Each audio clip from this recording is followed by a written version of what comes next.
अस्सलाम वालेकुम, मैं हूं शहजाद इकबाल और आप देख रहे हैं पाक इंडिया टाकरा। कल होने जा रहा है बड़ा मैच, हाई वोल्टेज मुकाबला पाकिस्तान वर्सेस इंडिया। और ये मुकाबला इससे ज्यादा बड़ा हो नहीं सकता जब बात हो वर्ल्ड कप की। वर्ल्ड कप 2023 में ये सबसे बड़ा मुकाबला है और शायकीन मुंतजर हैं इस बड़े मैच के। और अच्छी बात यह है कि यहाँ पे कोई बारिश का इम्कान नहीं है, इसलिए मैच 50 ओवर का होगा, पूरा मैच देखने को मिलेगा। अब बात हो रही है कि पिछला मैच जो था पाकिस्तान वर्सेस इंडिया, पाकिस्तान वो मैच 228 रन से हारा था, इसलिए मोमेंटम अब इंडिया के साथ है। पाकिस्तान थोड़ा डीमोरलाइज नजर आ रहा है, लेकिन पाकिस्तान ने जो वर्ल्ड कप में पिछले मैच में श्रीलंका को 6 विकेट से हराया और 345 रन चेज करके हराया, उसके बाद जो टीम का कॉन्फिडेंस है वो ऊपर आ चुका है। और अच्छी बात यह कि बाबर आजम के अलावा अब जो दूसरे हमारे बैटर्स हैं वो भी परफॉर्म कर रहे हैं। रिजवान ने बड़ी जबरदस्त सेंचुरी स्कोर की, अब्दुल्ला शफीक फॉर्म में नजर आए, उन्होंने अपने वर्ल्ड कप डेब्यू पे सेंचुरी स्कोर की, सऊद शकील अच्छा परफॉर्म कर रहे हैं। तो यानी कि जो पाकिस्तान के बैटर्स हैं वो अब इन फॉर्म नजर आ रहे हैं, जो कि जरूरी होगा इस मैच के लिए। और आज के इस पाकिस्तान इंडिया टाकरा में हमारे साथ आज तक का पैनल मौजूद है। विक्रांत गुप्ता वहां पर है और उनके साथ जो पैनल है वो इंट्रोड्यूस करवाएंगे। Vikrant, welcome to the show. अब जानते ही हैं कि अब भारत और पाकिस्तान का मुकाबला है। भारत और पाकिस्तान का मुकाबला कहीं पर भी हो वो सुपरहिट मुकाबला ही होता है, लेकिन ये तो वर्ल्ड कप है और चूंकि ये वर्ल्ड कप भारत में खेला जा रहा है, भारत साफ तौर पर फेवरेट भी है।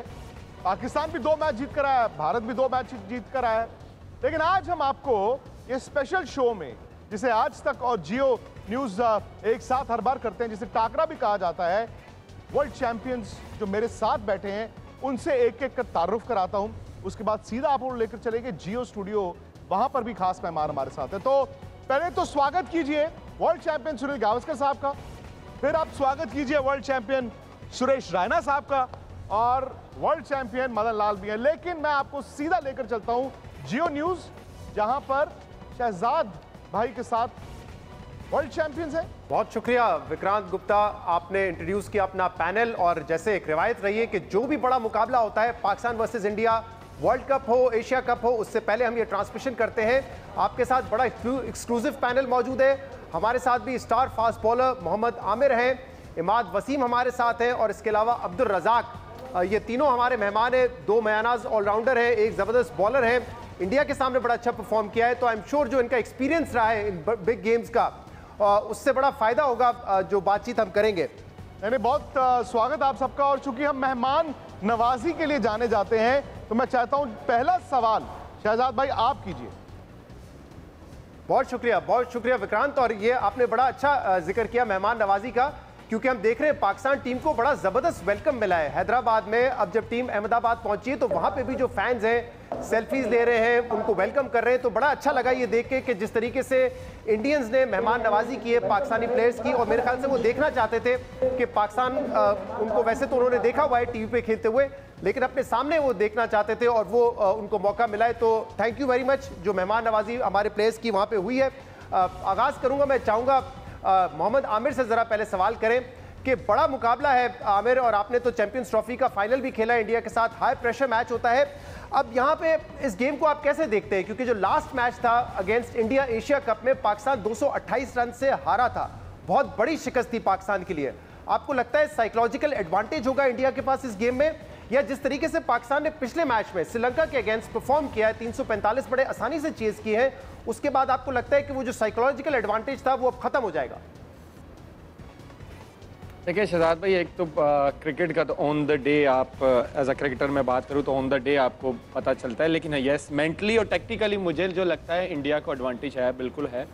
क्योंकि जिस तरह वो एशिया कप भी जीत के आए हुए हैं, फिर ये जो 2 मैच वो खेले, उनको बिल्कुल टेक्निकली और मेंटली दोनों एडवांटेज होगा। लेकिन पाकिस्तान के लिए भी एक अच्छी चीज़ है कि वो दोनों मैच बहुत अच्छे जीते, और जो पिछला जीते 345 चेज़ किया, इससे हमारी बैटिंग को बहुत कॉन्फिडेंस मिला होगा। और अगर हमारी बॉलिंग क्लिक करती है तो ये आई थिंक बहुत अच्छा गेम होने वाला है वर्ल्ड कप का। आमिर, इस वक्त आप विराट कोहली के ड्रेसिंग रूम में होंगे जिन्होंने 2 मैचों में मैच जिताने वाली पारी खेली, या बाबर आजम के ड्रेसिंग रूम में जिन्होंने दोनों मैचों में रन नहीं बनाए हैं? देखिए बाबर भी एक हमारा बहुत बड़ा प्लेयर है पाकिस्तान का, इसमें कोई शक नहीं है। लेकिन आई थिंक बाबर की प्लेयरी पे कोई डाउट नहीं है कि अगर वो 2 गेम्स में उसने कुछ नहीं किया तो वो अगले मैच में भी कुछ नहीं करेगा। वो ऐसा प्लेयर है कि वो कमबैक की सलाहियत रखता है और वो आई होप कि वो करेगा। लेकिन आप सबको पता है कि मेरा पर्सनली जो है वो विराट बहुत फेवरेट है और हमेशा उसने प्रेशर गेम्स में परफॉर्म किया और स्पेशली पाकिस्तान के अगेंस्ट किया है और ये दोनों ही बड़े प्लेयर हैं और इन दोनों का बहुत इंपॉर्टेंट रोल होगा जो पाकिस्तान और इंडिया का गेम होने वाला है। लेकिन मुझे लगता है कि विराट को एज है, तो मैं विराट की साइड पे हूँ। मैं चाहूंगा विक्रांत, जवाब तो आमिर ने दे दिया, जरा सुनील गावस्कर साहब से ये सवाल करना चाहूंगा क्योंकि आमतौर पे कहा जाता है कि ये मुकाबला होगा पाकिस्तानी फास्ट बॉलर्स का और इंडियन बैट्समैन का, बट यहाँ पे हम देख रहे हैं कि इंडियन बैट्समैन को ये एडवांटेज जरूरी है उनके बैटर्स को कि उनका एक्सपीरियंस स्पेशली पाकिस्तान के खिलाफ ज्यादा है, but will it come down to the spinners in the end? Sunil Gavaskar साहब, आप कैसे देखते हैं दोनों टीम के बैलेंस को? ये आपने बिल्कुल सही कहा, क्योंकि मुझे लगता है कि जो भारतीय स्पिनर्स है वो मिडिल ओवर्स में जब गेंदबाजी करेंगे तो वो एक अहम मतलब सिचुएशन बनती है कि वहाँ पे या तो आपके हाथ से मैच आप पकड़ सकते हैं या आपके हाथ से मैच निकल सकती है। और क्योंकि मुझे लगता है कि अहमदाबाद बड़ा ग्राउंड है, दिल्ली जैसा छोटा ग्राउंड है नहीं, तो अहमदाबाद में मुझे लगता है कि भारतीय टीम 3 स्पिनर के साथ मैदान में उतरेंगे और 3 स्पिनर का सामना करना थोड़ा सा मतलब मुश्किल होगा। और पाकिस्तान अगर उस वक्त उनके हाथों में विकेटें हैं, अगर 1 या 2 विकेटें अगर चली गई है तो फिर वो बल्लेबाजी कर सकते हैं। बाबर तो बहुत बढ़िया बल्लेबाज है, मैं तो उनका एक ज़बरदस्त फ़ैन रह चुका हूं और हूं भी। और मुझे लगता है कि जिस तरह से रिजवान बल्लेबाजी कर रहे हैं, कि अगर भारतीय स्पिनर्स ने अगर बॉलिंग अच्छी की तो फिर वो मैच भारत के साथ पलटा सकते हैं। अब स्पिनर की आप बात कर रहे थे, सनी भाई भी कर रहे थे, शहजाद ने भी सवाल पूछा था। इमाद, स्पिनर आप चूंकि खुद यार वर्ल्ड कप खेले हैं, पता नहीं आप टीम में क्यों नहीं है, मुझे मेरे पिछले साल T20 वर्ल्ड कप में भी कहा था, लेकिन क्या ये कमजोरी नहीं है पाकिस्तान की कि नवाज और शादाब बीच में आके वो 20 ओवरों में विकेटें नहीं ले पा रहे हैं, जहां पर इंडिया जो स्पिनर्स खिला रहा है वो विकेट टेकिंग स्पिनर्स खिला रहा है?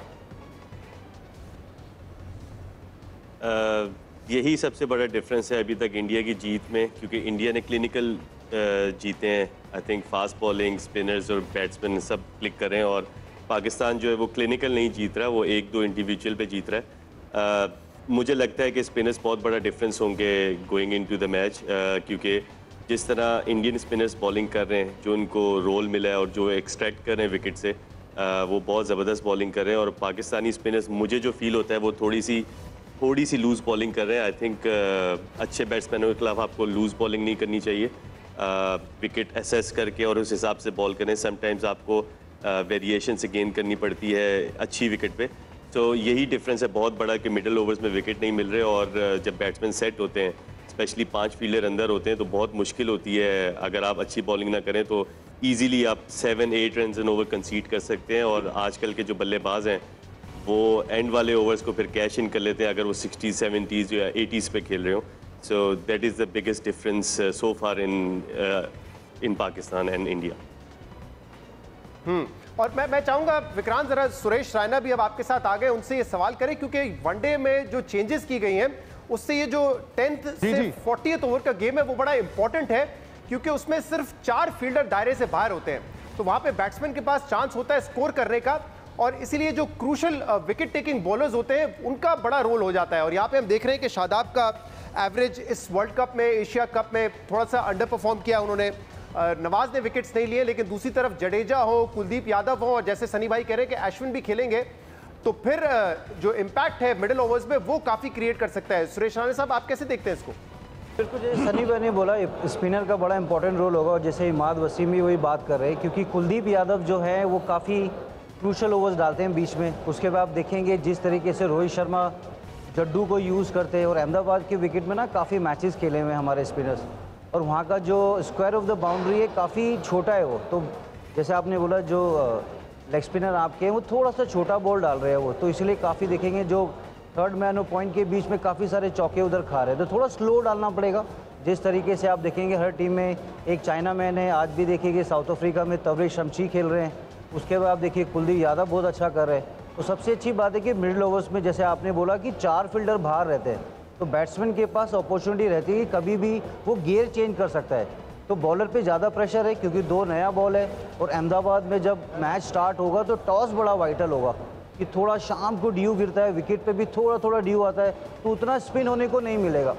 तो बड़ा इंपॉर्टेंट होगा किस तरह से पाकिस्तान के बैट्समैन कैसे वो मिडिल ओवर्स में थोड़ा अटैक करके खेलते हैं, क्योंकि आप देखेंगे ओपनिंग स्लॉट थोड़ा सा स्ट्रगल कर रहा है। बट आई थिंक जैसे विक्रांत पाजी ने बोला, रिजवान बहुत अच्छा बैटिंग कर रहे हैं और इफ्तिकार जो आपके पास है वो बड़ा की प्लेयर होने वाला है। वो तो उनकी बैटिंग काफ़ी अच्छी है, वो सीधे बैट से खेलने को देखते हैं सामने, क्योंकि सामने की बाउंड्री बड़ी छोटी है वो। तो बड़ा इंपॉर्टेंट होगा किस तरह से सीधे बैट से खेलेंगे, तो मुझे लगता है बिग स्कोर मैच होने वाला है कल। सुरेश, ये भी एडवांटेज है भारत को कि एक बड़ी टीम को इंडिया हरा कर आया है, ऑस्ट्रेलिया को हरा कर आया, क्योंकि देखिए दो जीत दोनों टीमों के पास है, लेकिन इंडिया ने एक ऑस्ट्रेलिया को भी हराया है जो कि इस वर्ल्ड कप की एक बड़ी टीम गिनी जाती है। तो इसका एडवांटेज भारत को क्या है? बहुत अच्छा है वो। आप देखो 200 रन जरूर बने, लेकिन जिस तरह से विराट ने और केएल राहुल ने जो प्रेशर हैंडल किया वो मिडिल ओवर्स में आसान नहीं है चेन्नई के विकेट्स में, क्योंकि ऑस्ट्रेलिया ने काफ़ी अच्छा कमबैक किया वो। जो प्रेशर ऑब्जर्व करना है ना, आई थिंक मुझे लगता है इंडिया में विराट कोहली हैं, केएल राहुल हैं, कल रोहित शर्मा ने ज़बरदस्त एक फास्ट 100 बनाया वर्ल्ड कप में। तो इम्पॉर्टेंट होगा कि हम उसको बैटल को कैसे इंजॉय करेंगे, क्योंकि डेफिनेटली जैसे बात किया सनी भाई ने, आपने और इमाद ने और आमिर ने, बड़ा इंपॉर्टेंट होगा आप कैसे उस बड़े मैच को एंजॉय करोगे। कि इंडिया पाकिस्तान के जो मैचेस होते हैं, जो ज़्यादा टीम एंजॉय करती है ना, उसका ज़्यादा बेटर परफॉर्मेंस निकलता है। सही, मैं जरा चाहूंगा रजाक साहब को भी इसमें इंक्लूड करें। रजाक साहब, बाबर पे प्रेशर होता है कि उन्होंने परफॉर्म करना है ताकि पाकिस्तान बड़ा स्कोर करे, लेकिन 2 मैच में स्कोर नहीं किया। एक बड़े प्लेयर के लिए 2 मैच में स्कोर ना करना कोई बड़ी बात नहीं है, हो सकता है कि आगे जाके और ज्यादा स्कोर करे, लेकिन वो प्रेशर कम हो गया होगा उनके ऊपर, क्योंकि शफीक ने 100 किया, रिजवान बड़ा अच्छा खेल रहे हैं मिडिल ऑर्डर में, सऊद शकील ने इस टूर्नामेंट में परफॉर्म किया है। तो वो जो एक प्रेशर होता है कि मैंने ही स्कोर करना है, वो बाबर पे नहीं होगा, और ये एडवांटेज हो सकता है बाबर आजम के लिए कल के इस बड़े मैच में। इसको कैसा देखते हैं? और जो पाकिस्तान की फास्ट बॉलिंग है, खासतौर पर शाहीन, जब वो शुरू में विकेट लेते हैं, चाहे रोहित शर्मा हो, राहुल हो, तो वो इंडिया स्ट्रगल करता है। और लेकिन 2-3 मैचेस में हमने देखा है शाहीन वो विकेट्स नहीं ले रहे, जिसकी वजह से पाकिस्तान इनिशियल ओवर्स में थोड़ा सा स्ट्रगल कर रहा है। देखिए शहजाद, मैं सवालों का जवाब दूंगा। सबसे पहले तो ये है कि इंडिया पाकिस्तान का अगर मैच देखा जाए तो एशिया कप में जब हमारा टाकरा हुआ था तो सब पाकिस्तान की तारीफ़ कर रहे थे कि पाकिस्तान के पास बॉलिंग टैग बहुत अच्छा है, हर चीज़ अच्छी है। यूँ ही पाकिस्तान इंडिया से मैच हारा तो एकदम से सारी जो मोमेंटम था वो चेंज हो गया। अब वो फिर सारा जो हम तारीफ़ें करनी शुरू कर दी, इंडिया की करनी शुरू कर दी है। अब पाकिस्तान इंडिया का हमेशा मैच बड़ा कांटेदार होता है।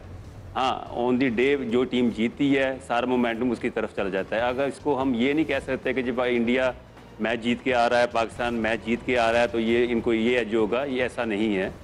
यहाँ पे क्रिकेट बिल्कुल डिफरेंट है। जो प्रेशर हैंडल करेगा ऑन दी डे वो टीम जीतेगी। एक अच्छा जो टास्क जीता है, अच्छा डिसीजन करे, कंडीशन के मुताबिक पहले बैटिंग करनी है, बॉलिंग करनी है, ये बड़ा इम्पैक्ट डालेगा। और बाकी ये बाबर के लिए देखा आपने जो सवाल किया है, बाबर देखे दुनिया के नंबर 1 बैट्समैन है, और जब अब टीम जीतती है तो ज़्यादा मैं समझता हूँ एज ए प्लेयर, मैंने कुछ ना भी किया हो तो मुझे ज़्यादा कॉन्फिडेंस आता है कि हम जीते हैं। तो ये सबसे अच्छी चीज़ ये होती है कि आपकी टीम जीते, बेशक आपने कुछ नहीं किया, तो आप में फिर थोड़ा सा होता है कि मैं भी कुछ करूँ, मैं भी टीम के लिए मैन ऑफ द मैच लूँ।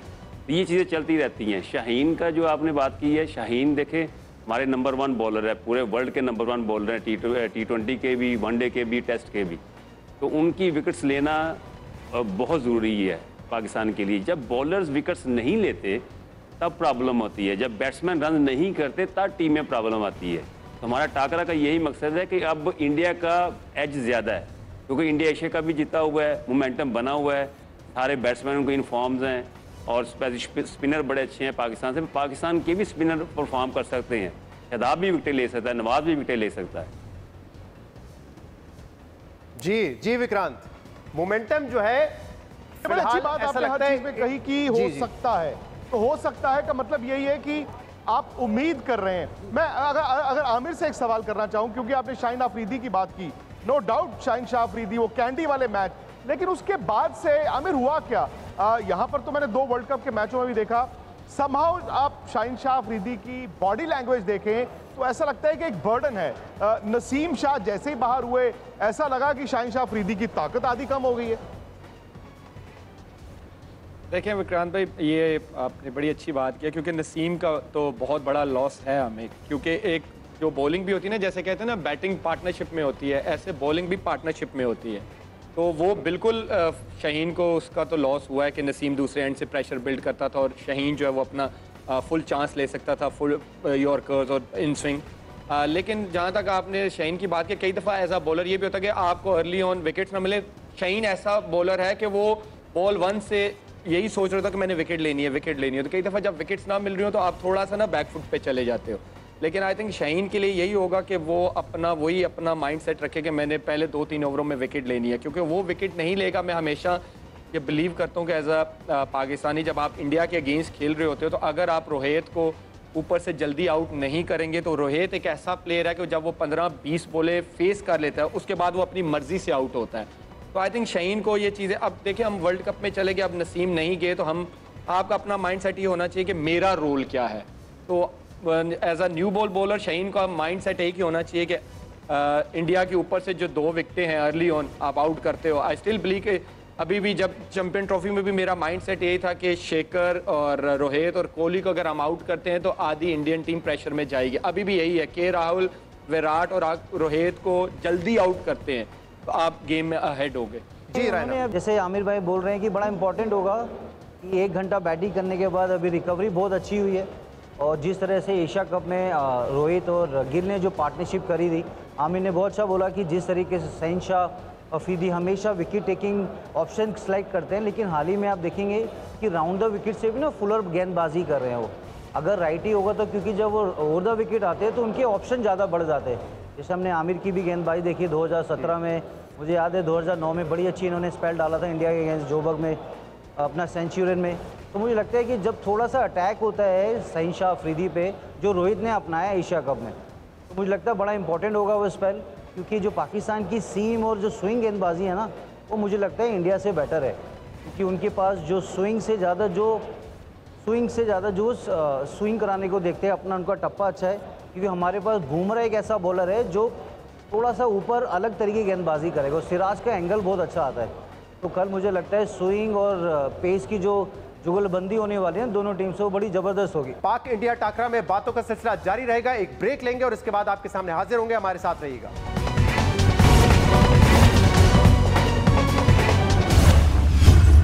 वेलकम बैक नाजरीन, आप देख रहे हैं बड़े मैच से पहले पाक इंडिया टाकरा। कल होने जा रहा है Pakistan versus India world cup match, high voltage match. जी विक्रांत। सनी भाई, एक पैटर्न मैंने देखा है इस वर्ल्ड कप में, दोपहर को जो टीम बैटिंग करती है उसको 4 ओवर स्विंग के खेलने पड़ते हैं, 4 ओवर स्विंग के। उसके बाद विकेट ठीक चलता है, फिर आखिरी 10 ओवर में पहली पारी में विकेट थोड़ा स्लो हो जाता है, रन नहीं बनते। फिर लाइटें जब जलती हैं तो पहले 6 ओवर बॉल स्विंग होता है, लेकिन उसके बाद विकेट फिर जो है वो बिल्कुल शीशा बन जाता है। दोनों तरफ से नया गेंद आपको मिलता है आज जब 50 ओवर की खेल में, तो दोनों तरफ से अगर आप विकेट लेती है तो फिर दूसरे टीम पर दबाव डाल सकते हैं। यहीं पे तो मुझे लगता है कि जैसे हमने पाकिस्तान और श्रीलंका की मैच जो देखी, वहाँ पे हमने देखा कि दोनों तरफ से विकेटें नहीं मिल रही थी। कुशाल मेंडिस ने बहुत अच्छी बल्लेबाजी की और समर विक्रमा ने अभी तो बहुत अच्छी बल्लेबाजी की। तो ये जो दबाव शाहीन अफरीदी पर है कि उनके साथ वाले अगर गेंदबाज भी विकेटें लेते तो फिर उनका दबाव नीचे होता। जैसे कि अब बाबर पर जो दबाव बनता था कि उन्हीं को रन बनाने थे, अब जिस तरह से अब्दुल्ला शफीक ने 100 मारे और 100 शकील बल्लेबाजी कर रहे और मोहम्मद रिजवान बल्लेबाजी कर रहे हैं, तो बाबर पर जो दबाव है वो कम हो गया कि बाबर अभी शायद ये नहीं सोचते होंगे कि मुझे ही रन बनाने, मेरे पास भी ऐसे खिलाड़ी है वो रन बना सकते हैं। पर शहनशाह अफरीदी के बारे में वैसा नहीं हो रहा है, क्योंकि हैरिस रऊफ विकेट नहीं ले रहे और जो दूसरे बॉलर भी है वो विकेटें नहीं ले रहे, तो दबाव शाहीन पे ज़्यादा होगा। और अगर पहले 2-3 ओवरों में उनको विकेटें नहीं मिली तो फिर मुझे लगता है कि भारतीय टीम अच्छी तरह से शुरुआत करके फिर रन बना सकती है। मदन जी, ये तो है कि पाकिस्तान पर दबाव है, ठीक है। ये टीम 1 महीना पहले कैंडी के उस स्पेल की बिना पर और T20 की बिना पर लग रहा था कि भाई मुकाबला बराबर का है, लेकिन जैसे ही आप 50 ओवर में आते हैं, 50 ओवर में मुझे भी लगता है कि इंडिया का खराब दिन ही इंडिया को हरवा सकता है पाकिस्तान से। देखिए, सबसे पहले तो मैं ये कहना चाहूँगा कि हमारे पाकिस्तानी मेहमान हैं उनको हमारी हॉस्पिटैलिटी काफ़ी अच्छी लगी, क्योंकि हम भी जानते हैं कि कैसे मेहमानबाजी की जाती है। बड़ी खुशी हुई आपसे सुनकर। बाकी देखिए, ये मैच है, दोनों टीमों ने 2-2 मैचेस खेले हैं, अच्छे मैचेस खेले हैं, उन्होंने जीत भी हासिल की। और उसके साथ देखिए, ये एक डिफरेंट सा मैच है इंडिया पाकिस्तान का, इसमें थोड़ा सा हाई प्रेशर जरूर रहता है, पर ये है कि हमारा जो डिफरेंस डाल रहे हैं, क्योंकि हमारे 4-5 बल्लेबाज जो हैं वो काफ़ी उन्होंने क्रीज पे टाइम भी स्पेंड किया, रन भी बनाए हैं। उसके साथ साथ हमारे जो बॉलिंग अटैक है, जसप्रीत बुमराह का जो है इंडियन टीम में आना, 1 साल के बाद आना, मैं समझता कि वो एक इंडियन टीम के लिए बहुत ही बेहतरीन है। और दूसरा ये है कि अभी तक मैंने जो लास्ट मैच हुआ था उसमें कुलदीप यादव को पाकिस्तानी बैट्समैन अच्छी तरह रीड नहीं कर पाए, क्योंकि एशिया कप में जब हम देख रहे थे तो वो थोड़ा सा स्ट्रगल कर रहे थे। बाकी देखिए रविंद्र जडेजा है जो वो उसके पास लाइन और लेंथ है, जिससे कि वो किसी को मारने भी नहीं देता। पर डेफिनेटली मैं समझता हूँ कि ये नहीं है कि कोई पाकिस्तान को ज़्यादा एडवांटेज या इंडिया को ज़्यादा एडवांटेज है। डेफिनेटली मैं समझता हूँ कि दोनों टीमें जब कल मैच खेलने जाएंगी, उनका जो कॉन्फिडेंस लेवल है वो जरूर हाई होगा, क्योंकि उन्होंने मैचेस जीत चुके हैं दो। और सुरेश ये भी है ना कि पहले मैच में अगर ईशान के रन नहीं थे, श्रेयस अय्यर के रन नहीं थे, राहुल और विराट के थे, अब दूसरे मैच में तो उन्होंने भी रन बनाए हैं। और रोहित शर्मा ने जो 100 बनाया है, ये डिटर्मिनेशन ही अलग दिखी है।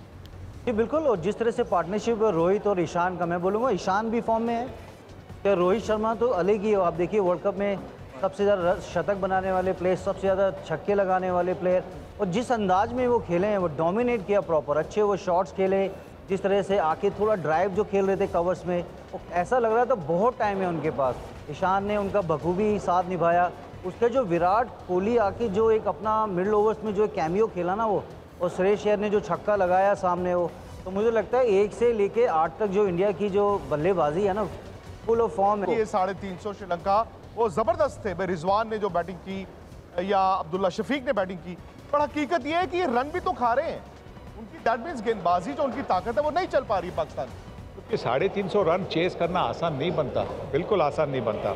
अब हाँ, मैं मानता हूँ कि श्रीलंका के पास उनके जो मेन बॉलर्स हैं वो नहीं थे, हसरंगा नहीं थे और चमीरा भी नहीं थे, पर फिर भी जिस तरह की साझेदारी बनी थी रिजवान और अब्दुल्ला शफीक के बीच में, और जिस तरह के उन्होंने शॉट्स खेले, जिस तरह से मतलब पहले पारी संभाली, उसके बाद में शॉट्स खेलना शुरू कर दिया, बिल्कुल वैसा ही खेल खेलना होगा भारत के खिलाफ भी।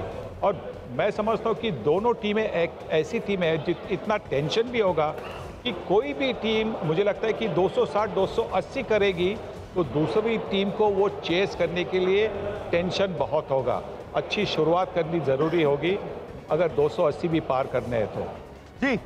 जी विक्रांत, ये इंपॉर्टेंट पॉइंट्स आप लोगों ने रेज किए हैं, लेकिन मदन लाल साहब ने जो कहा कि हमने बिल्कुल तारीफ की है, मेहमान नवाजी की, लेकिन एक गिला भी हमारा है, ज़्यादा बेहतर होता फैंस को और जर्नलिस्ट को अगर वीज़ा टाइम पे मिल जाते। और मुझे खुशी है विक्रांत, आपने इस हवाले से ट्वीट भी किया था, क्योंकि अहमदाबाद की कैपेसिटी स्टेडियम में बहुत ज़्यादा है, वहाँ पे कुछ पाकिस्तानी शायकीन भी होते, तो मेरे ख्याल से जो देखने वाले हैं, जो क्रिकेट लवर्स हैं, उनके लिए बहुत ज़्यादा अच्छा होता। स्टेडियम में इंडियन फैंस तो होंगे ही, लेकिन पाकिस्तानी फैंस भी वहाँ पे होते। ये मेरे ख्याल से थोड़ा सा मिसमैनेज हुआ है। लेकिन मैं ज़रा सवाल करना चाहूँगा इस पर इमाद वसीम, इस मैच में क्या कोई बड़ा चेंज आप कर सकते हैं? जैसे दोनों तरफ से बात हुई, आपने भी स्पिनर्स की बात हुई कि तो क्या किसी एक स्पिनर को बिठा के उसामा मीर जो लेग स्पिनर है, जिन्होंने वार्म अप गेम्स में अच्छा परफॉर्म भी किया है, क्या उनको आप इंक्लूड करेंगे?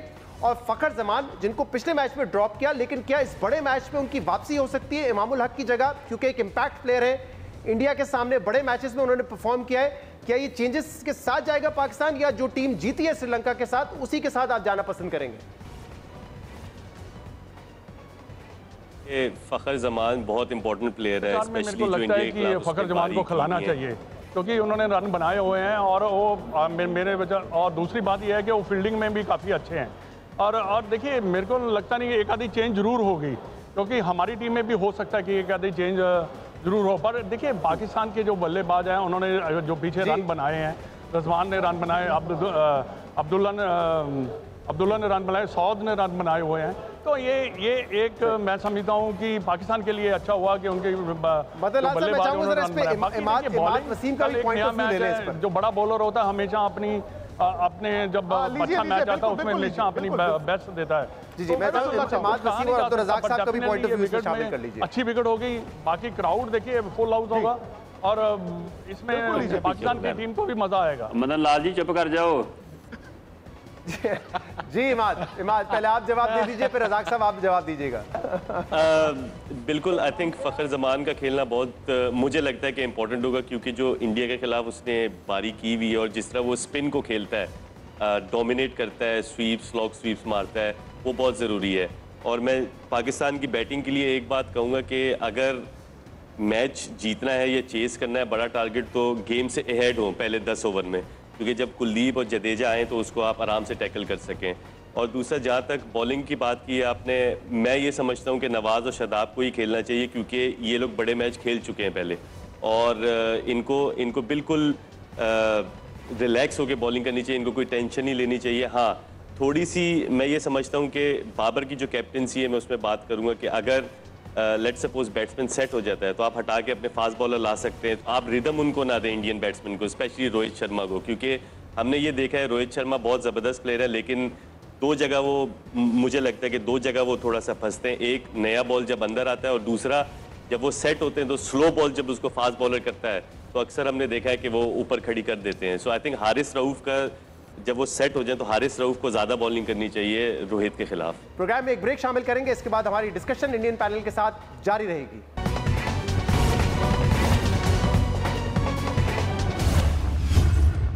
Welcome back. आप देख रहे हैं पाक इंडिया टाकरा और इंडिया से हमारे साथ जुड़े हुए हैं आज तक का पैनल। दो मैच दोनों टीम्स जीत चुकी हैं। कल का मैच कौन जीतेगा, इस पर हमारी बातचीत जारी है। अब्दुल रज़ाक साहब, एक बात जो हमने अभी डिस्कस नहीं की इस प्रोग्राम में ज्यादा, और वो मेरे ख्याल से जो टीम का बैलेंस है इंडिया का, उसको थोड़ा सा एडवांटेज मिलता है, वो है एक फास्ट बॉलिंग ऑलराउंडर, क्योंकि वो जगह आप पहले पुर कर चुके हैं पाकिस्तान टीम में। उनके पास हार्दिक पांड्या है, जिनका रिकॉर्ड पाकिस्तान के खिलाफ बॉलिंग बैटिंग दोनों में बहुत अच्छा है। पाकिस्तान क्या ये मिस कर रहा है कि हमारे पास कोई फास्ट बॉलिंग ऑलराउंडर नहीं है? डेफिनेटली सबको पता है फास्ट बॉल ऑलराउंडर का बड़ा फ़ायदा होता है। एक तो बॉलिंग में ही, और जहाँ बॉल रिवर्स स्विंग हो रहा है वहाँ पे भी, और विकेट लेना, जैसे हार्दिक पांड्या जो बॉलिंग कर रहे हैं बहुत ज़बरदस्त लेंथ पे उन्होंने काफ़ी इम्प्रूव की है। उनकी लेंथ, उनकी सारा को, विकेट टेकिंग डिलीवरीज भी करनी शुरू कर दी उन्होंने। बैटिंग में उनको अपॉर्चुनिटी नहीं मिली, पर ये कि जिस टीम में भी ऐसे ऑलराउंडर होते हैं उनको एज मिलता है। पाकिस्तान में अब ये कि स्पिनर ऑलराउंडर्स हैं, अभी तक कोई फास्ट बॉलर ऑलराउंडर नहीं आया, उम्मीद है इंशाल्लाह फ्यूचर में आ जाएगा। और अब ये जो बात कर रहे हैं अभी इंडिया पाकिस्तान के मैच की, देखें हमने बड़े मैचेस खेले इंडिया के साथ और बड़े प्लान भी किए कि हम ये कर लेंगे वो कर लेंगे, बस ऑन दी डे जब अब टास्क होता है उसके बाद से आपको मोमेंटम की वेट करना पड़ता है कि मोमेंटम आपकी तरफ जाना चाहिए। लक का बड़ा इसमें अमल दखल है। ऑन दी डे अगर आप अच्छी बॉलिंग करते हैं, अच्छी बैटिंग करते हैं, प्रेशर कम लेते हैं, तो फिर आप मैच जीत जाते हैं। हमेशा इंडिया के साथ हमारे जितने मैचेस हुए हैं, जिस टीम ने प्रेशर कम लिया वो जीती है। तो ये बड़ा मैच है और बहुत ज़बरदस्त वर्ल्ड कप का सबसे अच्छा मैच है मैं समझता हूँ इंडिया पाकिस्तान।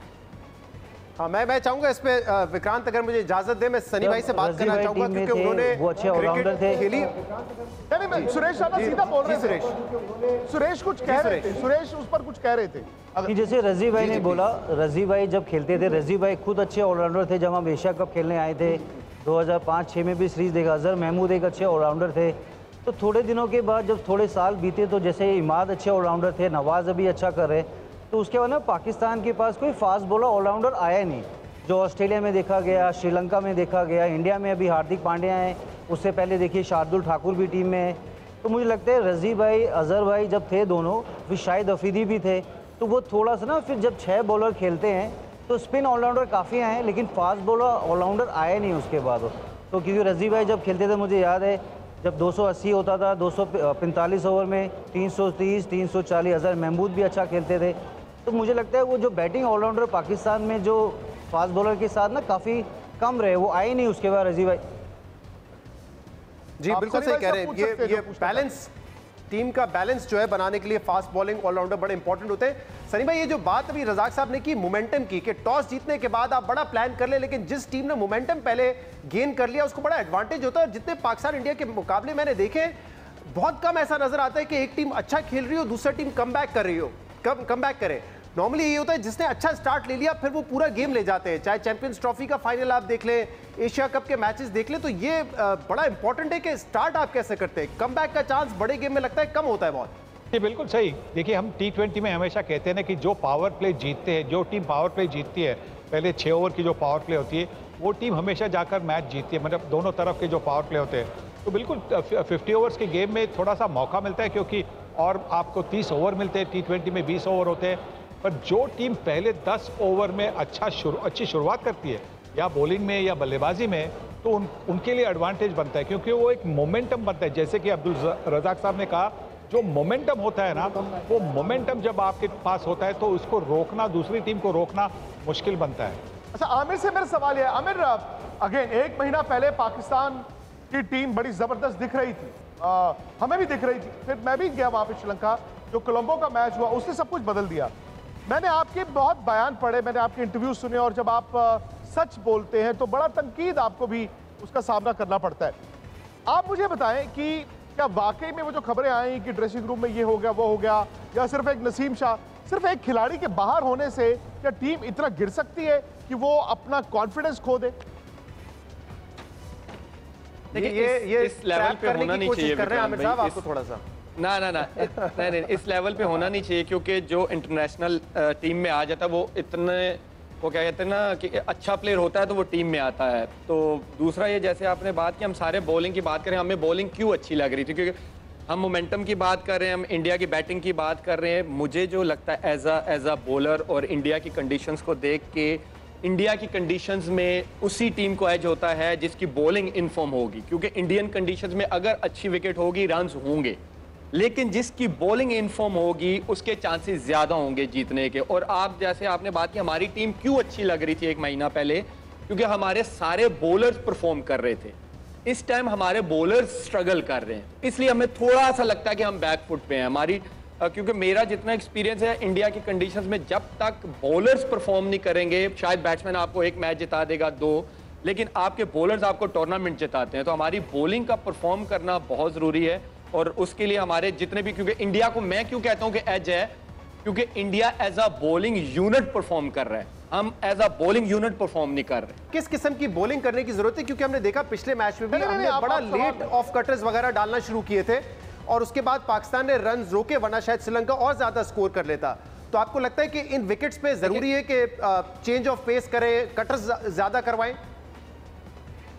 देखिए शहजाद भाई, मैं एज अ बॉलर हमेशा बिलीव करता हूं कि मैं, जब यंगस्टर्स भी मेरे से पूछते हैं, मैं यही बोलता हूं कि मैं कभी भी बैट्समैन को देख के बॉलिंग नहीं करता, मैं हमेशा विकेट को देखता हूं कि विकेट मेरे से क्या डिमांड कर रहा है। अगर विकेट डिमांड कर रहा है कि स्विंग करो, तो आप पूरा चांस लो। अगर स्विंग नहीं हो रहा और बल्ले पे बॉल आ रहा है और विकेट डिमांड करी कि स्लो बॉल करो, कटर्स करो, तो आपको एज अ बॉलर फौरन प्लान बी पे जाना चाहिए। आपने जैसे कुशाल की भी बात की, हमें थोड़ी लेट समझ आई कि वो हमारी पेस को यूज कर रहा था, जहां पे हमने कटर्स वगैरह किए वहां पे उसने स्ट्रगल किया। तो एज अ बॉलर आपको हमेशा विकेट के साथ खेलना चाहिए। अगर विकेट डिमांड कर रहा है कि यार यहाँ पे स्लो बॉल करोगे तो आपका स्टॉक बॉल जो है वो स्लो बॉल है, तो डेफिनेटली आपको उस प्लान के साथ जाना चाहिए। आप तीनों से जानना चाहता हूं कि शायद ये भी एक वजह थी कि 1 महीना पहले इंडिया की बैटिंग थोड़ी रस्टी थी, रोहित विराट, पहला एक मैच में ये दोनों फेल हो गए, अचानक से वो हुआ हो गया।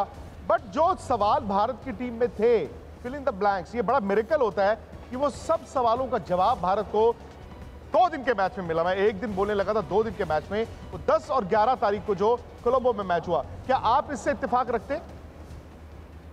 वो एक मैच ने भारत की टीम को ताकत दिखा दी और शायद उस एक मैच से पाकिस्तान का हौसला गिर गया। ये आप तीनों इत्तेफाक रखते हैं इस बात से? इमाद, पहले आप जवाब दीजिएगा इसका। एक बात कहना चाहूँगा जो आपका सवाल है।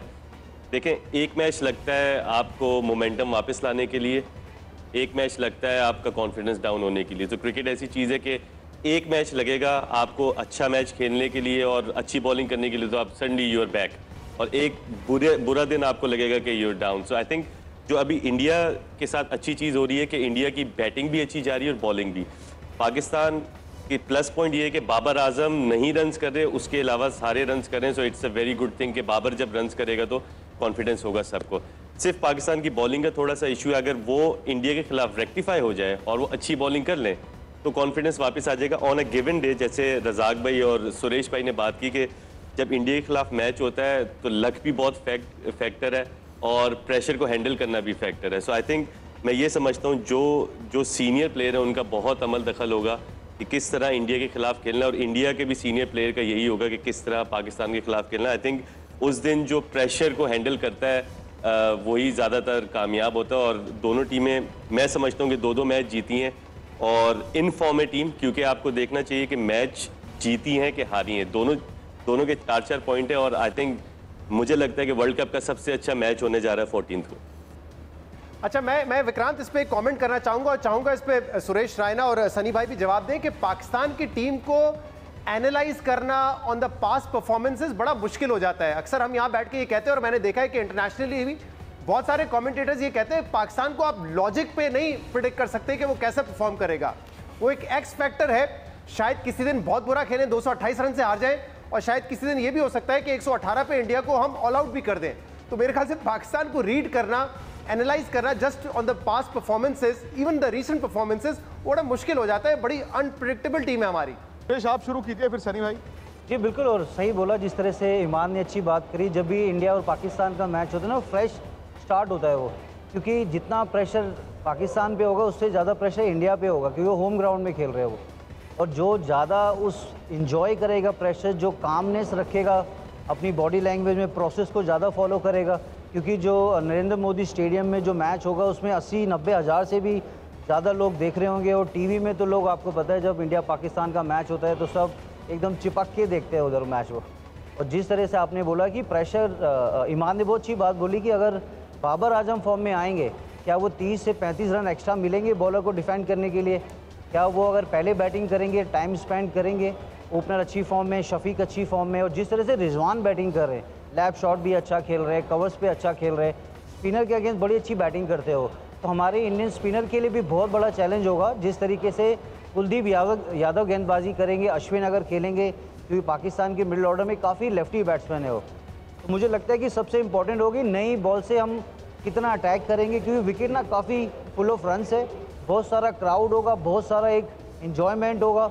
और सबसे अच्छी बात है कि टॉस बड़ा वाइटल होगा। वो जो भी टीम टॉस जीतेगी, if they want to put runs on the board, क्या डिफेंड बाद में कर पाएंगे, क्योंकि प्रेशर वाला गेम होगा। जो प्रेशर ज़्यादा एंजॉय करेगा, जो प्लेयरों का एक प्रोसेस होता है इंडिया वर्सेस पाकिस्तान मैच में, बहुत इंपॉर्टेंट है।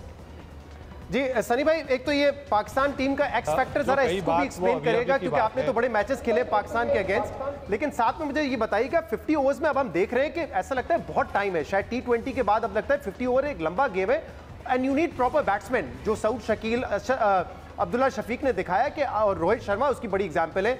इस वक्त सबसे ज्यादा इंटरनेशनल मैचेस में उनके सिक्सेस हैं। प्रॉपर बैट्समैन है, ये नहीं है कि बहुत कोई हार्ड हिटर है, लेकिन टाइम करते हैं। तो if you have good technique, अच्छी टाइमिंग है, तो 50 ओवर में आपके पास बहुत टाइम है, आप सेटल होकर आराम से बड़ा स्कोर कर सकते हैं। बिल्कुल सही कहा। इसके पहले सुरेश तो कह रहा था कि पाकिस्तान टीम के बारे में, और आप लोग कह रहे थे कि कौन सी पाकिस्तान टीम मैदान में उतरेगी, ये पता नहीं चलता, क्योंकि किस अंदाज से मैदान में उतरेगी पता नहीं चलता। ये तो अभी की बात है भाई। जब हम खेल रहे थे तो हमें पता था कि कौन आने वाला है। पहले जब ओपनिंग में मुदस्सर आते थे, उनके साथ मोहसिन होते थे, उनको आउट किया तो नंबर 3 पे माजिद खान होते थे, उनको आउट किया तो नंबर 4 पर जावेद मियांदाद होते थे, उनको आउट किया तो नंबर 5 पर जहीर अब्बास होते थे। तो हमें सब पता था कि कौन सी टीम आने वाली है, कौन खेलने वाला और किस तरह से खेलने वाला। बॉलिंग में भी पहले इमरान खान थे, इमरान खान के साथ दूसरी तरफ से सरफराज नवाज। हाँ, उनके अगर 5-6 ओवर झेल लिए तो अभी सोचते थे कि हाँ भाई थोड़ा सा आराम मिलेगा, कहाँ आराम मिलता था। सिकंदर आके फिर भी उंगलियों पर गेंदे करते थे। तो मतलब हमारे टाइम में जो पाकिस्तान टीम मैदान में उतरती थी वो ज़बरदस्त पाकिस्तान टीम होती थी, तो हमें पता चलता था कि क्या हमें झेलना है। ये अभी की बात है, या अभी हमें पता नहीं चलता कि कौन सी टीम किस तरह से खेलेगी। जो आपने बात की बिल्कुल सही है, क्योंकि 50 ओवर में अब्दुल्ला शफीक जैसे जो खिलाड़ी है, जो पहले मतलब जब गेंद थोड़ी सी हिलती है तो वहाँ पे थोड़ी सी मतलब एक जिम्मेवारी से खेलना पड़ता है, वो दिखाकर उसके बाद में शॉट खेल सकते हैं। तो वो जिस तरह से उन्होंने पारी खेली वो पारी खेल सकते हैं। बाद में बाबर भी है आपके पास, उसके बाद में मोहम्मद रिजवान है। तो आपकी बल्लेबाजी तो बहुत अच्छी है। जहाँ पे आपकी थोड़ी सी एक वीकनेस है वो आपके स्पिनर में है। आपके स्पिनर जब अच्छी गेंदबाजी करने लगेंगे और तो फिर उसके बाद में पाकिस्तान टीम और भी मजबूत हो जाएगी। तो ऐसा मुझे लगता है। अभी भी अगर आप देखेंगे कौन सी टीमें अच्छी कर रही है, वो आप देखेंगे कि जिनके पास अच्छे स्पिनर है। न्यूजीलैंड के पास देखिए, न्यूजीलैंड के सेंटनर विकेटें ले रहे, ट्रेंट बोल्ट, मैट हेनरी तो विकेटें ले रहे। टीम सऊदी होंगे तो उनके पास भी अच्छी अटैक होगी। फिर इंग्लैंड के पास अब देखिए, इंग्लैंड के पास न्यू बॉल अटैक अच्छा है और स्पिनर अच्छे हैं। भारतीय टीम के पास भी वैसा है। जब पाकिस्तान के स्पिनर काम करने लगेंगे ना तो फिर पाकिस्तान बहुत बहुत जबरदस्त। दो खिलाड़ी तो आपके इस वक्त जियो के स्टूडियो में बैठे हैं, मोहम्मद आमिर और इमाद वसीम। पता नहीं, मुझे तो लगा शायद मौका इनका भी बन सकता है, लेकिन शहजाद भाई बहुत बहुत शुक्रिया। बस इतना कहूंगा कि जो सबसे बड़े दो हथियार आपके थे इस मैच से ठीक पहले, एक शाहिन अफरीदी, एक बाबर आजम। मैं भी मानता हूं ये दो बहुत बड़े मैच विनर्स हैं। बाबर ऐसी पारी खेल दे या शाहिन आके वो एक स्पेल डाल दे, 2 आउट कर दे, लेकिन फिलहाल दोनों पर दबाव ज्यादा दिख रहा है। हालांकि अच्छी बात आपके लिए यह है कि यंगस्टर्स ने परफॉर्म किया। जनाब, तो डिस्कशन हमने कर ली है, किस टीम की क्या स्ट्रेंथ है, क्या वीकनेसेस है, उस पर बात तो हो गई है। लेकिन जैसे कि पैनलिस्ट ने कहा कि एक दफा टॉस होता है, उसके बाद सारे प्लान्स कौन एग्जीक्यूट करता है, मोमेंटम कौन गेन करता है इनिशियली, ये बड़े मैचेस में बड़ा इंपॉर्टेंट होता है। और आमतौर पर पाकिस्तान इंडिया मैच में हमने देखा है कि जो टीम शुरू में एडवांटेज हासिल करती है मैच वही जीतती है। तो कल का मैच कौन जीतेगा इस पर डिस्कशन तो हो गई। अब ये प्लेयर्स पे डिपेंड करता है कि वो अपने प्लान्स को जाके कैसे एग्जीक्यूट करते हैं। विक्रांत गुप्ता, आपका बहुत शुक्रिया, आप हमारे साथ मौजूद थे। आपके जो पैनलिस्ट थे सुनील गावस्कर, मदन लाल और सुरेश रायना, उनका भी बहुत शुक्रिया। और हमारे साथ मोहम्मद आमिर, इमाद वसीम और अब्दुल रज़ाक मौजूद थे। डिस्कशन आपने सुनी। अब देखते हैं कल के मैच में क्या होगा। उम्मीद करते हैं कि क्रिकेट फैंस को एक अच्छा मैच देखने को मिले। इजाज़त दीजिए, अल्लाह हाफिज़।